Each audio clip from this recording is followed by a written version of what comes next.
평의 절차는 길어지고 있지만 선고가 임박한 건 분명합니다. 탄핵안이 기각되면 어떤 일이 벌어질지, 또 인용되면 어떤 절차가 이어지는지 조희원 기자가 정리했습니다. 현재 헌법재판소는 재판관 1명이 공석인 8인 체제입니다. 탄핵 인용은 재판관 6명 이상 찬성하면 가능합니다. 하지만 3명 이상 반대하면 기각이나 각하됩니다. 이 경우 윤석열 대통령은 즉시 직무에 복귀해 탄핵 소추되기 전에 갖고 있던 권한을 전부 되돌려받습니다. 가능성은 제로에 가깝지만 내란 속에 윤석열이 다시 돌아온다면 대한민국은 어떻게 될 것인가? 우선 파월 가족들의 입장에서 본다면 월남전 특별법 통과는 불가능하게 될 것이고, 이에 분노한 파월 용사들이 집회와 시위를 하게 되면 윤석열 정부에 의해 강압적이고 폭압적인 단속에 시달리게 될 것이고, 월남전 문제 해결은 요원해질 것이다. 반대로 헌재가 탄핵을 인용하면 윤 대통령은 그 즉시 파면돼 한남동 관저에서 퇴거해야 합니다. 경우 경비를 제외한 모든 예우를 박탈당하고 연금도 받을 수 없습니다. 야권이 수사 초기부터 윤 대통령에게 직권남용과 반란, 외환 유치 혐의도 적용해야 한다고 주장해왔던 만큼 추가 수사와 기소가 이뤄질 거라는 전망도 나오고 있습니다. 대통령의 형사상 불소추 특권도 사라져 서울중앙지검에서 하고 있는 명태균 수사와 공수처의 최상병 외압 의혹 수사 등 줄 수사를 받아야 할 처지가 될 수도 있습니다. MBC 뉴스 조희원입니다.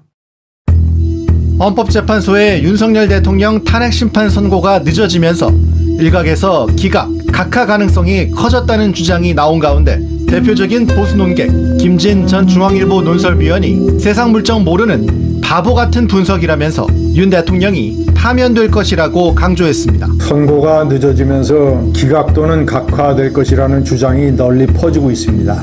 국민의힘 극우를 중심으로 고개를 많이 들고 있습니다. 오세훈 시장에 이어서 홍준표 대구시장까지 탄핵은 안 될 것이다, 이런 식으로 주장을 하고 나왔습니다. 세상 물정을 잘 파악하지 못하는 바보 같은 분석입니다. 김진 전 논설위원은 5가지 이유를 들었습니다. 먼저 파면 사유가 너무나 명확하다는 겁니다. 헌재가 불법 계엄을 면죄해주는 나쁜 선례를 남기지 않을 것이라고도 내다봤습니다. 온갖 사실과 증거가 차고 넘치고 법리가 너무나 명확하게 헌법과 법률의 위반이라는 것이 드러나기 때문에 5가지 쟁점에서 하나도 파면을 거부할 수 있는 명분과 논리가 없습니다. 헌법재판소는 일단 첫 번째, 이 5가지 쟁점에 관한 사실과 법리의 판단에 주력을 할 것입니다.